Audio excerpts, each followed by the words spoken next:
Students, अब इस video में मैं आपके डाउट सॉल्व कर रही हूँ एनसीईआरटी के। एनसीईआरटी में से आपने एक्सरसाइज 4.3 क्वेश्चन नंबर 8, 9 एंड 10 ये डाउट्स पूछे हैं। तो इनमें से अगर आप सबसे पहले 8th क्वेश्चन देखें, a train travels 360 kilometre at uniform speed. If the speed had been 5 kilometre per hour more, it would have taken 1 hour less for the same journey. Find the speed of the train. अब देखो तो यहाँ पर अगर हम question में given information को लिखें तो ट्रेन ने कितना डिस्टेंस ट्रेवल किया है। Distance covered by the train या distance travelled by the train is 360 kilometre. Okay, it is given in the question. अब उसके बाद जो है हमें स्पीड फाइंड आउट करनी है। अब जैसे कि मैंने आपको वर्ड प्रॉब्लम्स में पहले भी कहा था कि वर्ड प्रॉब्लम्स में आपको समझ आए तो आप 1 वेरिएबल में स्टार्ट करें, नहीं तो आप 2 वेरिएबल्स में वर्ड प्रॉब्लम को स्टार्ट करें। वो वर्ड प्रॉब्लम अपने आप जो है आगे अगर क्वाड्रेटिक चैप्टर की वर्ड प्रॉब्लम होगी तो अपने आप 1 वेरिएबल में कन्वर्ट हो जाएगी। और लेकिन ध्यान रखना है कि अगर आप 2 वेरिएबल्स में स्टार्ट करते हैं वर्ड प्रॉब्लम को, क्वेश्चन को, तो आपको 2 इक्वेशंस बनानी होंगी। ये बात मेरी आपको ध्यान होगी होपफुली। अब यहाँ पे डिस्टेंस तो ट्रेन ने इतना ही कवर करना है, लेकिन वहाँ पर जो फर्दर हमें रिलेशन है वो स्पीड एंड टाइम का है कि स्पीड इंक्रीज़ हो रही है तो टाइम कम हो रहा है। तो मैं यहाँ पर सपोज कर रही हूँ कि उसका यूजुअल स्पीड जो मुझे फाइंड भी करनी है, suppose usual speed of train जो है वो है x किलोमीटर पर आवर और usual time taken and usual time taken by train. Usually जो ट्रेन है वो कितना टाइम लेती है वो मैंने सपोज कर लिया time taken by train is y hours। ये मैंने 2 वेरिएबल में स्टार्ट किया क्योंकि 2 वेरिएबल्स में आपको समझाना ज़्यादा इजी है मेरे अकॉर्डिंगली। तो यहाँ पर जो है यूजुअल स्पीड और टाइम ले लिया और ये डिस्टेंस है। तो आपको ये रिलेशन पता है, distance is equal to speed multiply time. तो distance is equal to speed multiply time से यहाँ से एक रिलेशन आ जाएगा मेरे पास 360 is equal to x multiply Y. तो ये मेरी एक इक्वेशन यहाँ से बन गई इन तीनों का रिलेशन।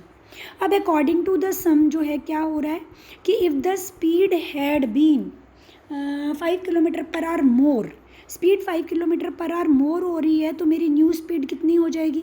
पहले जो मेरी स्पीड थी वहाँ पर थी वो न्यू पहले स्पीड थी x, तो 5 किलोमीटर पर आवर मोर होकर न्यू स्पीड मेरी हो गई x + 5 किलोमीटर पर आवर। अब इसी तरीके से न्यू टाइम देखें तो उन्होंने कहा कि स्पीड जब इंक्रीज़ हुई तो ये कॉमन सेंस की बात है कि जब हमारी स्पीड इंक्रीज़ होगी तो टाइम टेकन कम हो जाएगा। तो टाइम जो है उसका 1 hour लेस हो गया, तो टाइम y - 1 hours हो गए। ओके, तो यहाँ से अगर मैं अब डिस्टेंस जो है वो अभी भी कितना है, डिस्टेंस कवर्ड अभी भी 360 किलोमीटर ही है क्योंकि स्पीड इंक्रीज़ होने से सिर्फ टाइम डिक्रीज़ हुआ है बट डिस्टेंस कवर्ड में कोई चेंजेस नहीं है। तो फिर से मैं पिछले पार्ट की तरह ही इक्वेशन अगर बनाऊंगी तो distance is equal to speed multiply time. तो distance is equal to speed multiply time में डिस्टेंस को अगर 360 पुट करती हूँ तो स्पीड हो गई x + 5 और टाइम मेरा कितना हो गया y - 1। क्लियर। अब अगर मैं इसकी ब्रैकेट को मल्टीप्लाई करूं और साथ ही साथ यहाँ से वैल्यू पुट करूं, ये मेरे पास एक्चुअली 2 रिलेशंस अब बन गए हैं। इन दोनों रिलेशंस को मुझे सॉल्व करना है। मैं यहाँ से चाहे ब्रैकेट मल्टीप्लाई करने के बाद वैल्यू डालूँ, यहाँ पहले डालूँ, तो किसी भी तरीके से मैं वैल्यू पुट करूँगी, हो जाएगा। अब 1 मिनट होल्ड करें, मैं अगले पेज पर ये इक्वेशंस नोट कर लूँ पहले। अब ये 2 इक्वेशंस मेरे पास आ गए जो है मैंने पिछले पेज से कॉपी कर ली हैं। मैं इस सेकंड वाली इक्वेशन को अगर यहाँ पे सॉल्व करूँ, मल्टीप्लाई करूँ ब्रैकेट्स को, तो ये आएगा xy - x + 5y - 5 is equal to 360। ये मैंने ब्रैकेट्स मल्टीप्लाई किए हैं। अब देखो यहाँ से एक तो मैं xy की डायरेक्ट वैल्यू भी डाल सकती हूँ, ठीक है, तो वो वैल्यू मैं यहाँ पुट करी हूँ तो 360 - x + 5y। देखो 2 वेरिएबल्स मेरे फिर भी बचेंगे, तो मैं यहाँ से क्या कर रही हूँ, इन 2 वेरिएबल्स को 1 वेरिएबल में कन्वर्ट करने के लिए y की वैल्यू यहाँ से अगर निकालूंगी तो क्या आएगी 360/x। तो यहाँ से y की वैल्यू मैंने मेंटली निकाल ली 360/x, वो यहाँ पे कन्वर्ट कर दी, पुट कर दी, और करने के बाद मेरा ये आ गया। अब इस तरीके से मैंने जब ये सेकंड इक्वेशन को सॉल्व किया था तो सेकंड इक्वेशन को मैंने आगे सॉल्व किया तो मेरा ये पार्ट हो गया। अब इसमें मेरे जो है 360 से एलिमिनेट हो जाएंगे। अब मेरे इसमें से 2 वेरिएबल्स जो है 1 वेरिएबल में कन्वर्ट हो गए हैं। अब मैं यहाँ पर एलसीएम लूँगी तो एलसीएम x आएगा इन पार्ट्स का, इज इक्वल टू में मेरा 0 है क्योंकि 360 से कट चुका है। तो ये हो गया -x² प्लस 365 हो गया 1800 - 5x is equal to 0। Denominator का x आप 0 के साथ मल्टीप्लाई करेंगे तो 0 ही हो जाएगा, तो -x² माइनस 5x प्लस 1800। ये मैंने टर्म्स को ऑर्डर में लगाया। अब मैं अगर इनमें से माइनस कॉमन लूँगी तो साइन चेंज हो जाएंगे, तो x² plus 5x minus 1800 equal to 0। अब आपके पास देखो अपने आप ये वर्ड प्रॉब्लम क्वाड्रेटिक चैप्टर की थी, तो अपने आप क्वाड्रेटिक में कन्वर्ट हो गई जब आपने दो इक्वेशंस में से एक इक्वेशन में से वैल्यू दूसरे में सब्स्टिट्यूट की। अब आपको मिडल टर्म स्प्लिटिंग करनी है। अब आपको क्वाड्रेटिक को सॉल्व करने के दो मेथड्स मैंने इस चैप्टर में बता रखे हैं कि या तो मिडल टर्म स्प्लिटिंग हो रही है तो मिडल टर्म स्प्लिटिंग करें, या फिर क्वाड्रेटिक फार्मूला भी आप लगा सकते हैं। तो यहाँ पर 1800 के अगर फैक्टर्स बना के, पहले तो मैं मिडल टर्म स्प्लिटिंग ही ट्राई कर रही हूँ, तो 1800 के फैक्टर्स अगर ब्रॉडली बनाऊँ तो जिससे कि 5 आए, 5 के लिए 15 12 ज़ा 180 होता है, 15 12 ज़ा 180 होता है, तो 1800 प्राइम फैक्टर्स ही बनाने पड़ेंगे। इस चैप्टर की वर्ड प्रॉब्लम्स में यही प्रॉब्लम आती है कि इसके जो नंबर्स हैं बहुत बड़े बड़े होते हैं, तो इसमें मिडल टर्म स्प्लिटिंग टफ हो जाती है। इसीलिए यहाँ पर जो है क्वाड्रेटिक फार्मूला को यूज़ करना पड़ता है या प्रेफर किया जाता है, but still I try it once. तो 3 7 ज़ा 3 5 ज़ा, फिर 3 से गया 3 25 ज़ा, फिर 5 से गया फिर 5 ज़ा। अब मुझे इस हिसाब से पेयर बनाने हैं इनके कि मिडल टर्म यानी +5 आए और माइनस 1800 आए। तो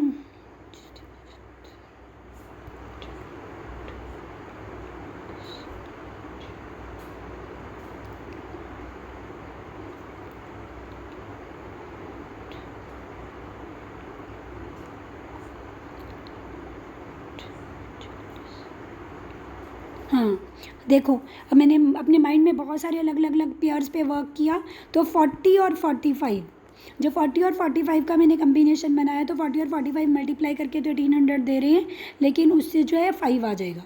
अब क्योंकि मुझे +5 चाहिए तो मैं +45 लूँगी और -40 लूँगी, जैसे कि +5 देगा और मल्टीप्लाई करके -1800। तो यहाँ से पहले दो टर्म्स में से कॉमन आया x, ये सब मेरा रफ वर्क था, ये x कॉमन आया, फिर यहाँ से लास्ट टू टर्म्स में से -40 कॉमन आ गया, तो ये तो हो गई दो ब्रैकेट्स।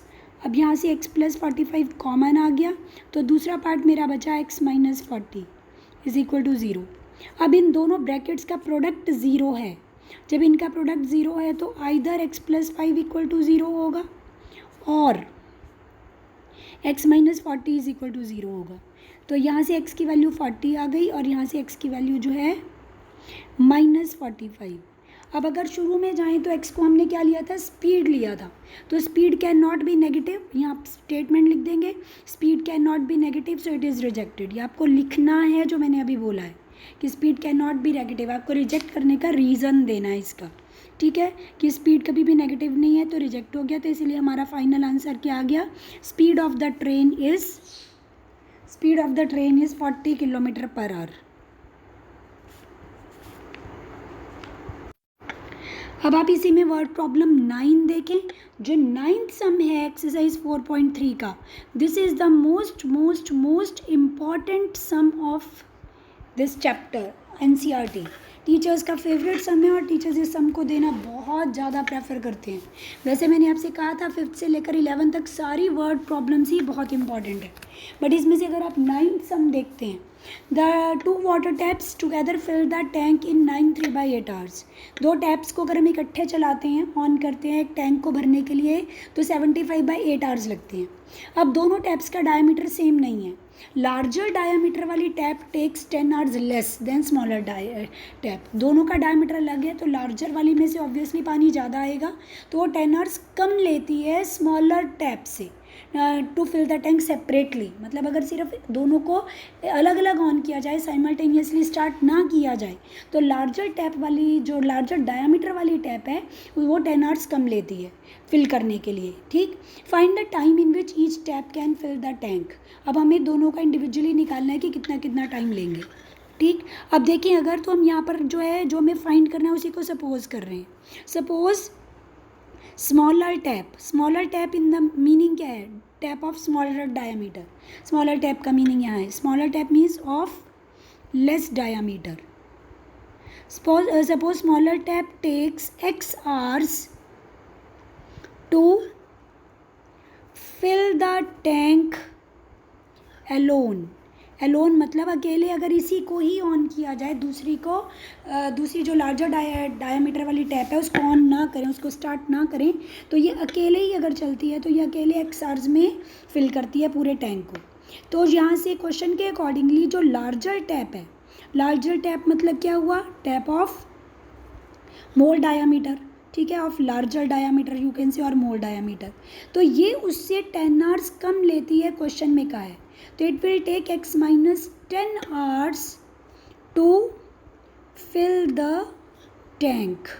तो ये उससे 10 आवर्स कम लेती है, क्वेश्चन में कहा है, तो अकेले अगर इसको ऑन करेंगे तो 10 आवर्स कम लेंगे। अब ध्यान से देखो यहाँ पर, ये क्वेश्चन 2 वेरिएबल्स में नहीं हुआ, ये 1 वेरिएबल में ही स्टार्ट किया गया है, क्योंकि इसमें एक टैप का टाइम x आवर्स लिया तो दूसरे का 10 आवर्स कम x माइनस 10 आवर्स लिया, कहीं पे y वेरिएबल नहीं लिया। अब क्योंकि यहाँ पर एक ही वेरिएबल सपोज किया गया है, तो यहाँ पर अब एक ही इक्वेशन बनेगी, 2 इक्वेशंस नहीं बनेंगी। उसी एक इक्वेशन को सिंप्लीफाई करेंगे, जब सॉल्व करेंगे तो अपने आप क्वाड्रेटिक आ जाएगी। ओके, तो ये चीज़ ध्यान रखना है, यहाँ पर भी आप 2 इक्वेशंस नहीं सोचने लगना। अब यहाँ पे क्वेश्चन क्या है कि दोनों टैप्स अगर इकट्ठे चलाई जाती हैं तो टैंक 75/8 आवर्स में भरता है।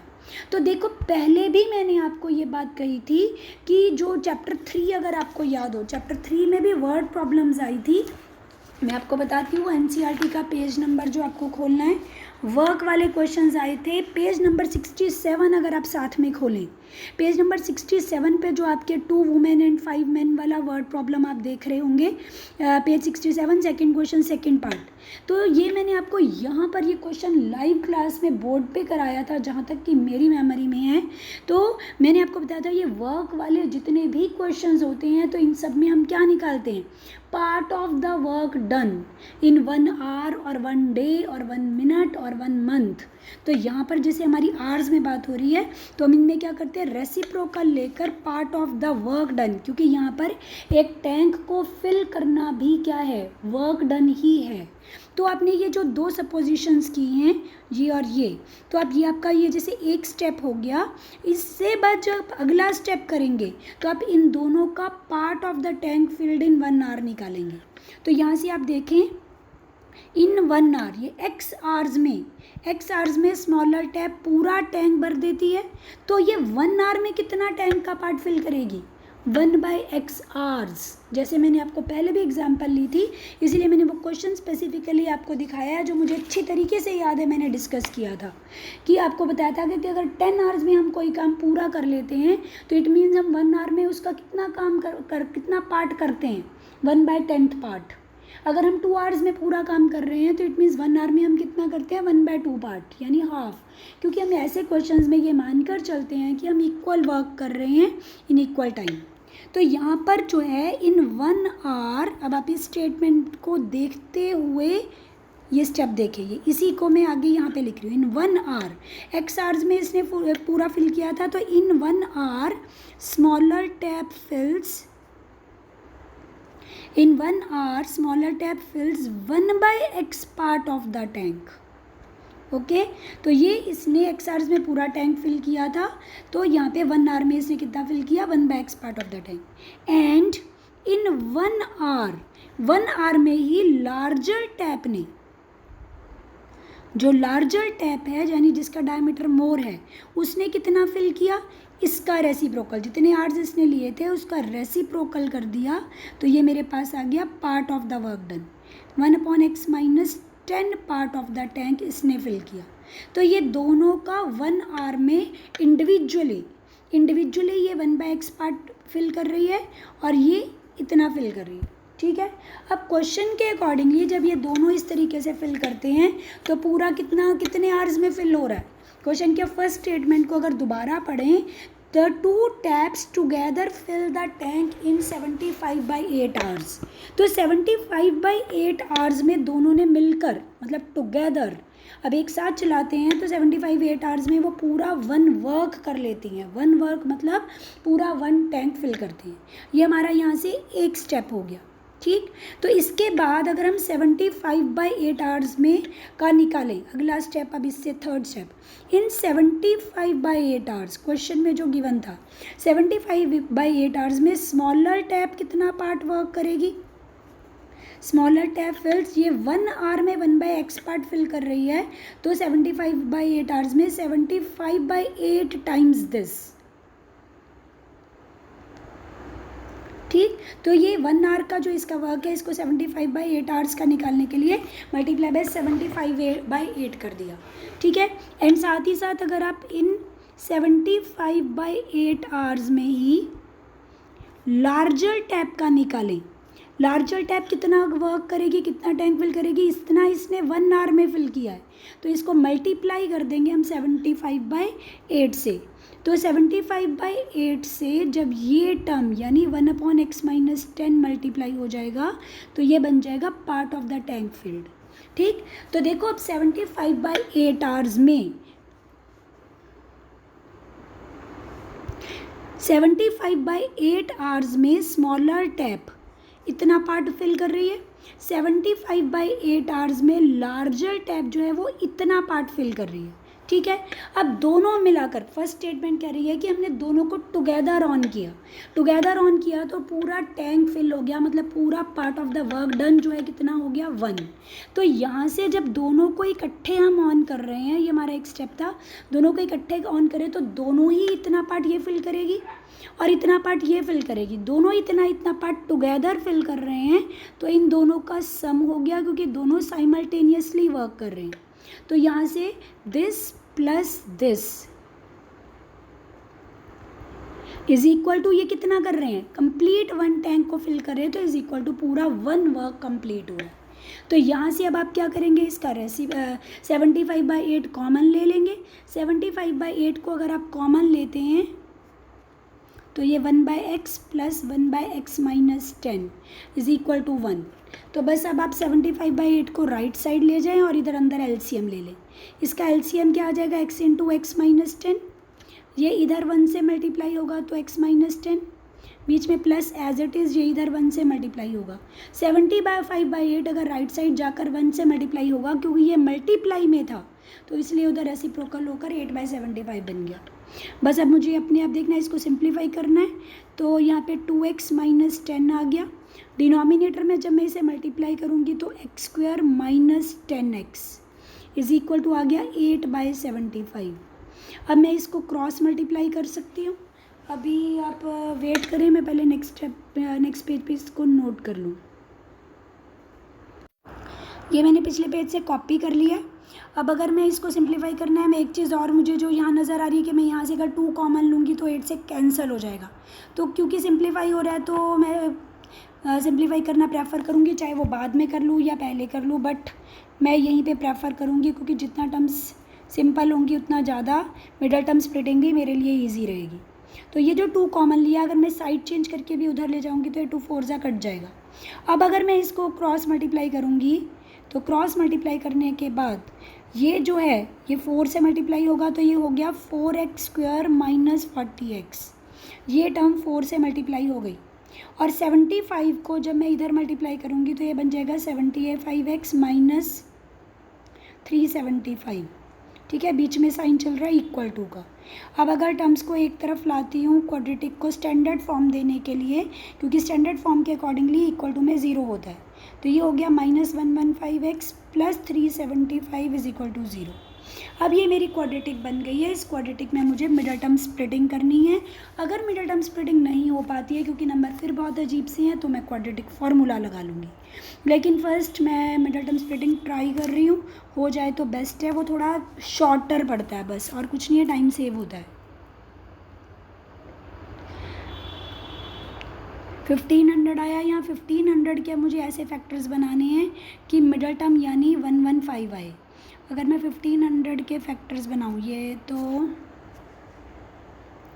2 750, 2 से किया 2 3 ज़ा 375, अब 3 से 3 1 ज़ा 3 2 ज़ा 3 5 ज़ा, अब 125 है तो ये 5 से जाएगा, 525 ज़ा, फिर 5 से गया, फिर ये, तो ये मेरे इसके फैक्टर्स आ रहे हैं। अब इसमें से मुझे ऐसी पेयर देखने की 115 आए।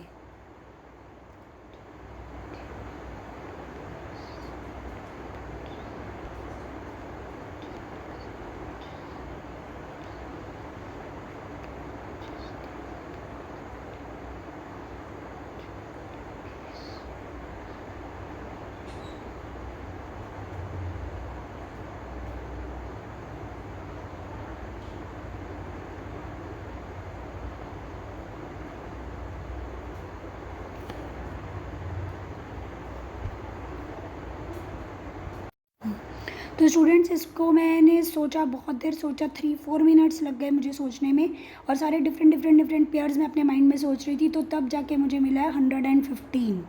115 को अगर मैं मल्टीप्लाई करूँगी तो मेरे पास 1500 आ जाएगा, और अगर मैं -100 और -15 लूँगी तो ऐड अप होकर ये आ जाएगा।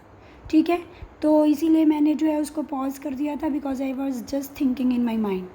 बट हो गया है, नहीं होता तो कोई प्रॉब्लम नहीं थी, इतना परेशान होने की जरूरत नहीं तो मैं फिर क्वाड्रेटिक फार्मूला लगा लेती। ये इस चैप्टर के वर्ड प्रॉब्लम्स में होता ही है, नंबर्स थोड़े कॉम्प्लिकेटेड है तो टाइम लग जाता है समटाइम्स। तो यहाँ से 4x कॉमन लिया, अब तो हम वही यूजुअल मेथड है, तो जैसे हम फ्लो में करते हैं उसी तरीके से हम करते जाएंगे। यहाँ से 4x कॉमन लिया, यहाँ से -15 जब कॉमन लिया तो ये भी x - 25 आ जाएगा।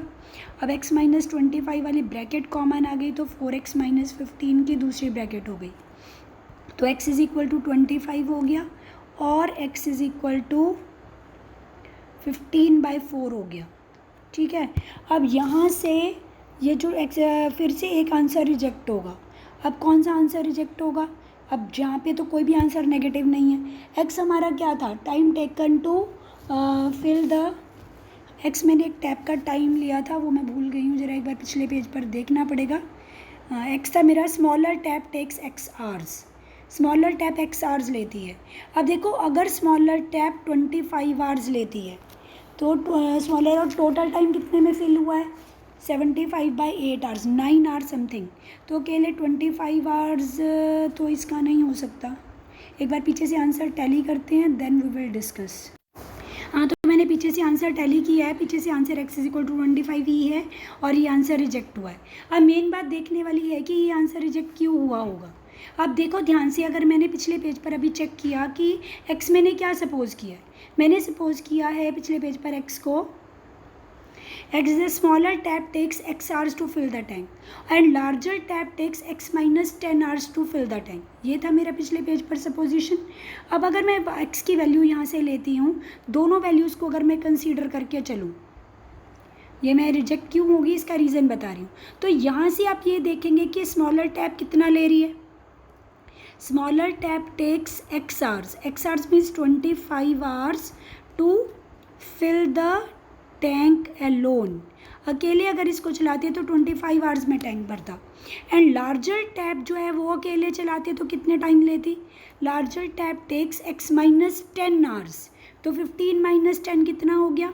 15 hours to fill the tank alone. यानी दोनों इंडिविजुअली अकेले चलाई जाए तो इसको 15 आवर्स लगते, इसको 25 आवर्स लगते हैं, लेकिन दोनों को साइमल्टेनियसली एक साथ चलाया गया तो इसलिए जो है 75/8 आवर्स लगे। अगर यही आंसर यहाँ पे देखें तो यहाँ से अगर देखते हैं तो स्मॉलर टैप कितने आवर्स लेती है, तो यहाँ से स्मॉलर टैप टेक्स 15/4 आवर्स, जो कि अप्रॉक्सीमेटली 3 पॉइंट समथिंग है, 4 आवर्स से भी लेस। ठीक, 4 आवर्स से भी लेस ये अकेले ही ले रही है, तो टोटल दोनों को मिलाकर कितना टाइम लगा है? 75/9 = 3/8 आवर्स, यानी 9 पॉइंट समथिंग। तो बताओ यहाँ से कैसे पॉसिबल है ये चीज़? टेक्स इतने hours to fill the tank alone. ये अकेले ही अगर 3 आवर्स में भर देती है, 3 आवर्स फ्यू मिनट्स में फिल करती है, तो दोनों को अगर एक साथ चलाएंगे तो टाइम और कम लगेगा, ज़्यादा नहीं हो सकता। एक तो यहाँ से ये चीज़ समझ आ रही है, ये इस वजह से रिजेक्ट होगा। और वैसे भी यहाँ से अगर मैं लार्जर टैप का टाइम निकालूँ, larger tap takes x - 10 hours, x - 10 hours है, तो यहाँ से 15/4 - 10, जिसको आप सॉल्व करेंगे तो ये क्या आएगा? एक नेगेटिव नंबर आएगा, इज़ द नेगेटिव नंबर। तो नेगेटिव आवर्स थोड़े हो सकते हैं, तो यहाँ पर जो है negative number, so this situation is not possible, तो आप रिजेक्ट कर देंगे और आपका ये फिर फाइनल आंसर हो जाएगा। ओके, तो ये जो 2 डाउट्स पूछे थे 8th 9th तो मैंने सॉल्व कर दिए। अब इसी में से 10th डाउट जो है आप देखें, जो इसमें से मुझसे पूछा है। अब 10th क्वेश्चन क्या कह रहा है इसी एक्सरसाइज का? Express train takes 1 hour less than passenger train to travel 132 kilometre between Mysore and Bangalore. Mysore और बेंगलोर इनके बीच का जो डिस्टेंस है कितना है? 132 किलोमीटर। अब डिस्टेंस तो उतना ही रहेगा। अब 2 डिफरेंट ट्रेन है, एक बार एक्सप्रेस ट्रेन है, ठीक है, एक्सप्रेस ट्रेन जो है वो मैसूर टू बेंगलोर या फिर बेंगलोर टू मैसूर जा रही है, और एक बार पैसेंजर ट्रेन है वो ऐसी जा रही है या फिर आ रही है। ठीक है। अब इसमें जो है दोनों की ऑब्वियसली स्पीड अलग अलग होगी, स्पीड डिफरेंट है तो इसलिए दोनों का टाइम टेकन भी डिफरेंट है, लेकिन डिस्टेंस दोनों 132 किलोमीटर कवर करेंगे। और अगर टाइम की बात करें तो यहाँ पे एक्सप्रेस ट्रेन को 1 आवर लेस लगता है, it takes 1 hour less than जो है पैसेंजर ट्रेन। उसके बाद कह रहे हैं कि between Mysore and Bangalore without taking into consideration the time they stop and intermediate station. If average speed of express train is 11 km/h more than passenger train. अब दोनों की स्पीड का कंपैरिजन दिया है तो एक्सप्रेस ट्रेन की speed 11 km/h मोर है, तो हमें दोनों की एवरेज स्पीड निकालनी है। तो आप यहाँ पर टेबल भी बना सकते हैं या फिर स्टेटमेंट फॉर्म में भी लिख सकते हैं, वो आपकी मर्ज़ी है, जैसे भी आपको ईजी लगे। मैं यहाँ पर टेबल बना रही हूँ। तो यहाँ पे एक एक्सप्रेस ट्रेन है और एक क्या है यहाँ पर, पैसेंजर ट्रेन। पैसेंजर ट्रेन अगर यहाँ पे दोनों की स्पीड को मैं सपोज करूँ, एक्सप्रेस ट्रेन और पैसेंजर ट्रेन की स्पीड में उन्होंने कहा था एक्सप्रेस ट्रेन की स्पीड 11 km/h मोर है। मैं पैसेंजर ट्रेन की स्पीड को अगर x km/h सपोज कर लूँ तो एक्सप्रेस ट्रेन की स्पीड कितनी हो गई, x + 11 km/h, क्योंकि इसकी स्पीड 11 km/h मोर है। ठीक है। अब यहाँ से अगर टाइम के लिए देखें तो अब आप इसको 1 वेरिएबल में भी कर सकते हैं, 2 वेरिएबल में भी कर सकते हैं। अगर टाइम की टर्म्स में बात करूँ तो यहाँ पे दोनों के टाइम का डिफरेंस था 1 आवर। टाइम किसने कम लिया है, एक्सप्रेस ट्रेन ने 1 आवर कम लिया है। तो अगर मैं इसका पैसेंजर ट्रेन का ही टाइम y आवर्स ले लूँ तो इसका टाइम उससे 1 आवर लेस हो गया, y - 1 आवर। ठीक, ये मैंने 2 वेरिएबल में स्टार्ट किया है स्पीड और टाइम को। पैसेंजर ट्रेन के स्पीड और टाइम को मैंने x और y सपोज कर लिया, जिसके कि क्वेश्चन के अकॉर्डिंगली इसकी स्पीड 11 मोर थी तो इसका टाइम 1 आवर लेस था। ठीक, अब इन दोनों सिचुएशन में से अगर मैं डिस्टेंस कवर्ड निकालूं तो डिस्टेंस का फार्मूला क्या होता है, distance is equal to speed multiply time. तो यहाँ से एक बार इसकी ये स्पीड मल्टीप्लाई टाइम, इनको अगर मल्टीप्लाई में करूँगी तो ये इसका डिस्टेंस कवर्ड आएगा एक्सप्रेस ट्रेन का, और ऐसे ही इसका x × y आएगा। लेकिन ये जो डिस्टेंस कवर्ड आए हैं ये दोनों डिस्टेंस क्या हैं, इक्वल हैं। ये दोनों डिस्टेंस अब ज़रा ध्यान से देखना, यहाँ पर हमारे पास यहाँ 3 डिस्टेंस है। एक ये डिस्टेंस जो एक पैसेंजर ट्रेन ने कवर किया, एक ये डिस्टेंस जो एक्सप्रेस ट्रेन ने कवर किया, और एक ये डिस्टेंस 132 किलोमीटर जो इनमें है। तो ये तीनों डिस्टेंसेस क्या हैं, इक्वल हैं। ठीक, क्योंकि ये दोनों जो ट्रेन्स हैं वहीं से मैसूर टू बेंगलोर ये सेम डिस्टेंस कवर कर रही है। तो यहाँ से एक बार मैं इक्वेशन बना लूँगी कि x + 11 × y - 1, ये भी 132 के इक्वल है क्योंकि एक्सप्रेस ट्रेन का डिस्टेंस कवर्ड 132 है, और एक बार पैसेंजर ट्रेन का x × y जो है वो भी 132 के इक्वल है। चाहे तो एक इक्वेशन इन दोनों को इक्वेट करके भी बन सकती थी कि ये दोनों भी इक्वल है, लेकिन ज़रूरत ही नहीं है, हमारे पास 2 वेरिएबल है तो 2 इक्वेशंस इनफ होती हैं, तो 2 से ही आपका सम सॉल्व हो जाएगा। ठीक, तो आप कोई भी 2 बना लें। तो यहाँ से बाकी इसको अब आप सिंप्लीफाई ही करना है। आपको सिंप्लीफाई करने के लिए जैसे मैंने पहले किया था, इसको आपने मल्टीप्लाई कर दिया, x × y आ गया, फिर -x + 11y - 11, ये मैंने ब्रैकेट ओपन की है। ठीक है, अब यहाँ से मैं वैल्यू इधर पुट करूँगी तो एक तो एक्स वाई की वैल्यू एज इट इज़ भी पुट हो सकती है। एक्स वाई की वैल्यू 132 पुट कर रही हूँ एज इट इज़। ठीक है, या आप यहाँ से अगर y निकालते भी हैं या x या y कोई भी एक वेरिएबल निकालते भी हैं तो y की वैल्यू 132/x आएगी। ठीक, वो y की वैल्यू यहाँ पर मैं पुट करूँगी तो भी अल्टीमेटली सेम ही आएगा। ये -x as it is 11 × y की वैल्यू डाल रही हूँ 132/x, ये मैं यहाँ पर पुट कर रही हूँ, पुट इन फर्स्ट इसमें। ठीक है, तो -11 = 132। अब देखो दोनों तरफ का 132 कैंसिल हो जाएगा। अब मैं जो मेरे पास जो रिमेनिंग पार्ट है इसको मुझे सिंप्लीफाई करना है। -x + 132 11 जा, अगर मैं रफ वर्क करती हूँ 132 11 जा, तो 132 11 आ गया 1452, तो इनको मल्टीप्लाई करके 1452/x - 11 = 0। ठीक, तो ये जो मैं कर रही हूँ होपफुली आपको समझ आ रहा होगा। अब यहाँ पे हमने एलसीएम लिया तो एलसीएम x आ गया, ये है -x² + 1452 - 11x = 0। डिनोमिनेटर का x जब राइट साइड जाएगा तो 0 के साथ मल्टीप्लाई होकर 0 ही हो जाएगा। टर्म्स को मैं ऑर्डर में यानी डिक्रीजिंग डिग्री में अब अरेंज कर रही हूँ। माइनस को अगर मैं कॉमन लेती हूँ तो साइन चेंज होकर ये चीज़ आ जाएगी। तो ये मेरे पास क्वाड्रेटिक बन गई है।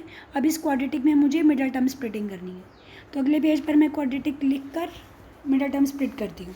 X square plus 11x minus 1452, x square plus 11x minus 1452 is equal to 0। इसकी मुझे मिडल टर्म स्प्लिट करनी है। तो यहाँ पर मैं 1452 के, क्योंकि ये 1 से मल्टीप्लाई होकर यही आएगा, तो ये मेरे रफ वर्क में मैं इसके फैक्टर्स बना रही हूँ। अगेन आपके पास दो ऑप्शन है, या तो क्वाड्रेटिक फार्मूला लगा लें या मिडल टर्म स्प्लिट कर लें। ये 2 से डिवाइड हुआ, फिर ये 2 से डिवाइड किया, अब 3 से डिवाइड हो रहा है 121, अभी 11 से डिवाइड हो गया। अब मुझे इसमें से ऐसी पेयरिंग करनी है कि मिडल टर्म यानी 11x आए। 44 एंड 33, 44 एंड 33 का अगर मैं पेयर करूँगी तो उससे अपने आप ये हो रहा है। तो ये आ गया प्लस 44x माइनस 33x, क्योंकि मुझे यहाँ प्लस 11 चाहिए था, ये माइनस 1452। ठीक है, अब यहाँ से x कॉमन आ गया तो x प्लस 44, इन दोनों में से माइनस 33 कॉमन लूँगी तो ये अपने आप x प्लस 44 ही आएगा, चाहे आप करके भी देख सकते हैं। अब x प्लस 44 इन दोनों ब्रैकेट्स में से कॉमन आ गया तो दूसरा हो गया x माइनस 33। अब इनको दोनों को इंडिविजुअली इक्वल टू 0 लूँगी तो यहाँ से x is equal to minus 44 आ जाएगा। अब मैंने थोड़ी सी शॉर्टकट कर दी है, माइंड में ही दोनों को सेपरेटली इक्वल टू 0 ले लिया, तो x इक्वल टू 33। अब x मैंने क्या सपोज किया था, I have to check it. x था मेरी speed of the passenger train, और मुझे क्वेश्चन में फाइंड क्या करना है, दोनों की स्पीड्स। तो x और x प्लस 11 ये दोनों की स्पीड्स मुझे फाइंड आउट करनी है। तो यहाँ पे speed can not be negative, speed of train can not be negative, so this case is rejected. अब ये रिजेक्ट हो गया तो इसीलिए स्पीड ऑफ पैसेंजर ट्रेन कितनी हो गई, P फॉर पैसेंजर ट्रेन, आप पूरा लिख देना। Speed of passenger train is 33 kilometre per our and speed of express train, express train की स्पीड हमने जो वहाँ पिछले पेज पर अभी देखा था तो x प्लस 11 थी, तो 33 प्लस 11 44 किलोमीटर पर आवर। ठीक है, अब अगर हम ये हमारा आंसर आ गया, और अगर पीछे से आंसर चेक करते हैं तो this is the right answer. Okay, तो अब आपके जो 3 डाउट्स इस चैप्टर में पूछे थे वो तीनों मैंने सॉल्व कर दिए। अब इसमें से ही एक स्टूडेंट ने जो डाउट पूछा था वो था एग्जाम्पल 5। एक एग्जाम्पल 5 जो एक स्टूडेंट ने डाउट पूछा है उसको खोलने के लिए give me some time. Example 5 जो है पेज नंबर 75 पर है। एग्जाम्पल 5 क्या कह रही है, example 5 3x square minus 2 root 6x plus 2 is equal to 0। आपको इसकी रूट्स फाइंड आउट करनी है। तो यहाँ पर कुछ मेंशन नहीं है तो आप जैसे मर्जी कर सकते हैं, मिडल टर्म स्प्लिटिंग या क्वाड्रेटिक फार्मूला। मैं आपको मिडल टर्म स्प्लिटिंग से डिस्कस कर रही हूँ, वैसे ये सामने सॉल्व ही है। मिडल टर्म स्प्लिटिंग से अगर हम करते हैं तो हमें रफ वर्क में पहले 3 2 ज़ा 6, हमें 6 के फैक्टर्स बनाने हैं सच दैट 2 रूट 6 आए। तो 6 के फैक्टर्स रूट 6 इंटू रूट 6 ही लेने पड़ेंगे, क्योंकि रूट 6 इंटू रूट 6 जो है वही एडअप होकर 2 रूट 6 देगा। ठीक, तो यहाँ से ये रफ वर्क में मुझे पता चल गया। तो ये लूँगी मैं माइनस रूट 6x, और दूसरा फैक्टर भी मैं लूँगी माइनस रूट 6x, क्योंकि यही दोनों एडअप होकर क्या रिजल्ट देते हैं, माइनस 2 रूट 6x, और इन्हीं दोनों को मल्टीप्लाई करूँगी तो ये 6 भी आ रहा है। तो ये मैंने ये कर लिया मिडल टर्म स्प्लिट। अब जब मैं फर्स्ट 2 टर्म्स में से कॉमन लूँगी तो यहाँ से 3 की स्प्लिटिंग करनी पड़ेगी। 3 की स्प्लिटिंग आपको क्या करनी पड़ेगी, रूट 3 इंटू रूट 3, क्योंकि ऐसे तो आपको लग रहा है कि इन दोनों में से सिर्फ x कॉमन है, लेकिन अगर आप 3 की स्प्लिटिंग रूट 3 इंटू रूट 3 में करते हैं तो यहाँ से अगर आप ध्यान से देखेंगे तो यहाँ आपका रूट 3x कॉमन आ जाएगा। तो आपकी अगर आपने रूट 3 कॉमन नहीं लिया तो आपकी ब्रैकेट सेम नहीं बनेंगी। तो यहाँ से रूट 3x कॉमन लेने के बाद रिमेनिंग पार्ट है रूट 3x माइनस रूट 2, ये रिमेनिंग पार्ट है। अगर आपको ये समझ आ गया तो अगेन यहाँ पर देखिए तो रूट 6 एक्स तो एज इट इज़, यहाँ पर 2 की स्प्लिटिंग करनी होगी √2 इंटू √2, जिससे कि इन दोनों में से √2 कॉमन आए, क्योंकि ये जो √6 है एक्चुअली ये √3 इंटू √2 है। अब आपका यहाँ इन दोनों टर्म्स में से √2 कॉमन आ रहा है, तो मैं -√2 कॉमन लूँगी, जिससे कि साइन भी चेंज हो जाएंगे और तभी ब्रैकेट्स कॉमन आएंगे। अब मैंने -√2 कॉमन लिया तो रिमेनिंग क्या बचा, √3x, और यहाँ से जब मैंने -√2 कॉमन लिया तो ब्रैकेट का साइन चेंज हो गया, तो ये हुआ। अब ये ब्रैकेट मेरी सेम आ चुकी है, तो √3x - √2 इंटू √3x - √2, ठीक। √3x - √2, इसमें मुझे लगता है कुछ प्रिंटिंग एरर भी हैं। इसका सॉल्यूशन अगर मैं देख रही हूँ तो वहाँ कुछ √3x - √3 लिखा है। अब छोड़ो, आप इसी को देखो। अब इन दोनों को अगर ये सेपरेटली इक्वल टू 0 लेते हैं तो आइदर दिस पार्ट इज़ 0 और दिस पार्ट इज़ 0। तो यहाँ से मेरा सॉल्व करके आंसर आ जाएगा √3x = √2, तो x की वैल्यू आ गई √2/√3। इसमें अब चाहे तो डिनोमिनेटर रैशनलाइज भी कर ले, सेम वैल्यू यहाँ से भी आएगी साइड चेंज करके, तो x = √2/√3। तो यानी ये इक्वल रूट्स वाला केस है। इस क्वेश्चन में अगर आप क्वाड्रेटिक फार्मूला से करते तो d आपका 100% श्योर है d इसमें 0 आता, क्योंकि d अगर 0 आता है तभी इसमें दोनों रूट्स इक्वल हो जाती हैं। क्लियर। तो ये मैंने अभी आपके NCERT के जो 4 डाउट्स मुझे आपने सेंड किए थे वो मैंने चारों डाउट सॉल्व कर दिए। अब आप इन सब सम्स को करें और कोई प्रॉब्लम है तो मुझे ग्रुप में बताएं।